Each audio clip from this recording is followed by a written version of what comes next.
What's going on, Dolphins? It is your boy Dillon, and I'm here to do one of my quick hit scouting report videos for week 12.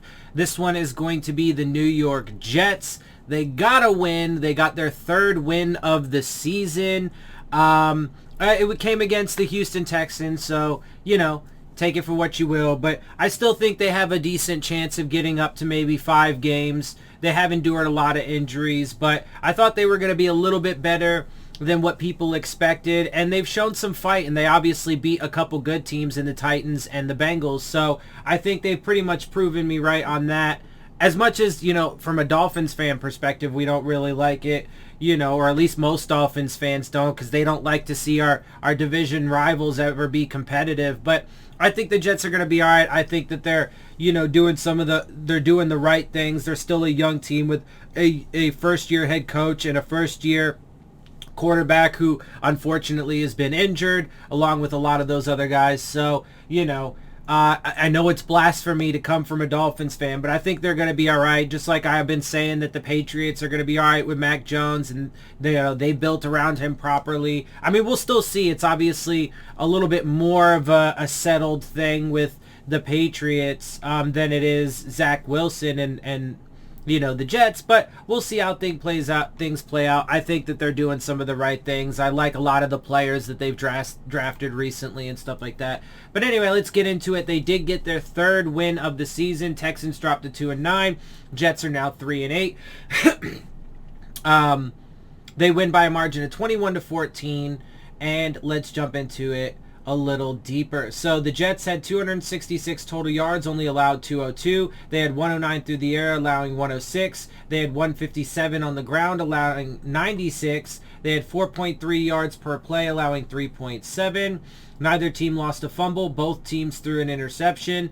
The Jets allowed 4 sacks but got 5 of their own. They were only at 15% on third down and allowed 42%. They had the ball for 33-42, allowing the 26-18 to the Texans. Jets had 5 penalties. Houston had 4.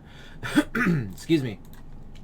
Texans, they allowed Tyrod Taylor to go 17 of 26, 158, 2 touchdowns and an interception. David Johnson led the way, 10 rushes, 39 yards and a 3.9. Taylor added 2 for 30 and an average of 15. Rex Burkhead, 12 for 27 and a 2.3.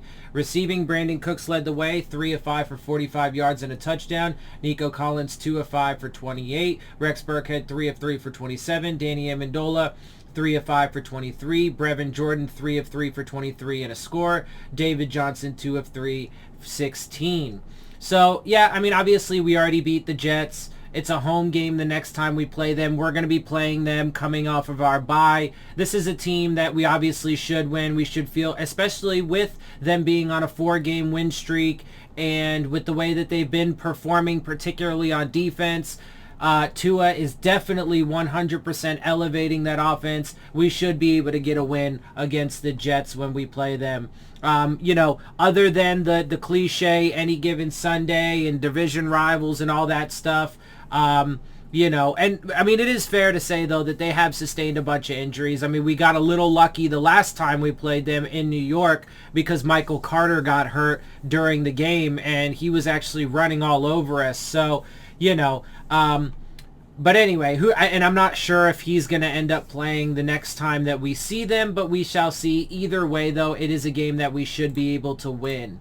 Jets, on the other hand, Zach Wilson went 14 of 24, 145 yards with an interception. Tevin Coleman, 16 rushes, 67 yards and a 4.2. Ty Johnson, 6 rushes for 42 yards and a 7 average. Austin, Walter, 9 rushes, 38 yards and a touchdown with a 4.2. Zach Wilson, 2 rushes, 3 yards and a touchdown with a 1.5 average. Receiving, Braxton Berrios, 2 out of 3 for 47. Elijah Moore, 4 of 8 for 46. Keelan Cole, 2 of 2 for 24. Ryan Griffin, 3 of 4 for 20. And that's the thing, though. Because if I'm just being objective and real, I think that they have some, good young weapons on offense. I do think that you know, if they get as they get healthier, you know, particularly next year when they have Mekhi Becton back and Elijah Vera Tucker back healthy, like their offensive line is building. Zach Wilson does have potential, and that defense has a lot of potential too, particularly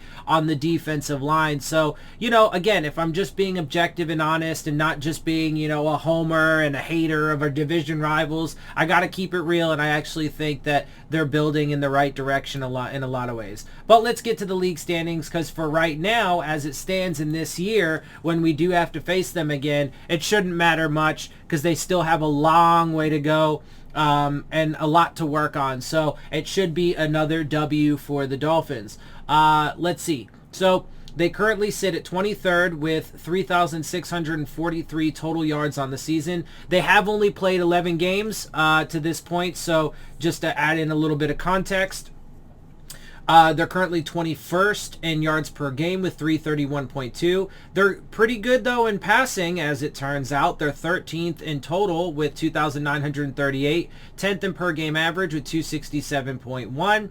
They're 30th in rushing with 946 on the season, 29th in per game average with 86 per game. They are 28th in the league with total points at 199, 24th after ties, 28th in points per game at 18.1 or 23rd after ties, and they're 15th in the league with third down percentage on offense, which obviously is pretty solid at 40.4.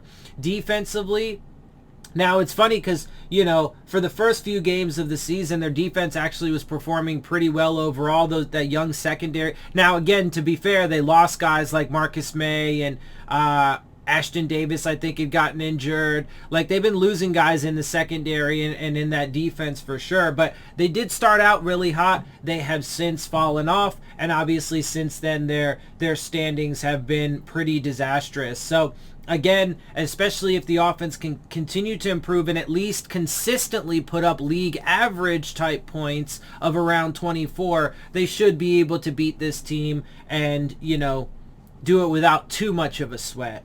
But, you know, we'll see when we get there.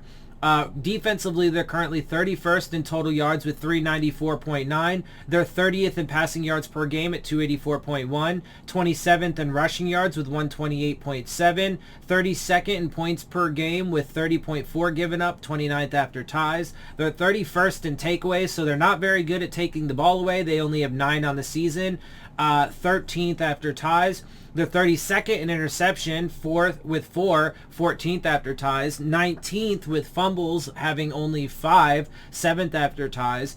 They're 20th in sacks with 25, or 8th after ties. They're 24th in passes defensed with 40, or 19th after ties. And third down defense, they're 25th in the league, allowing 43.1% conversion rate.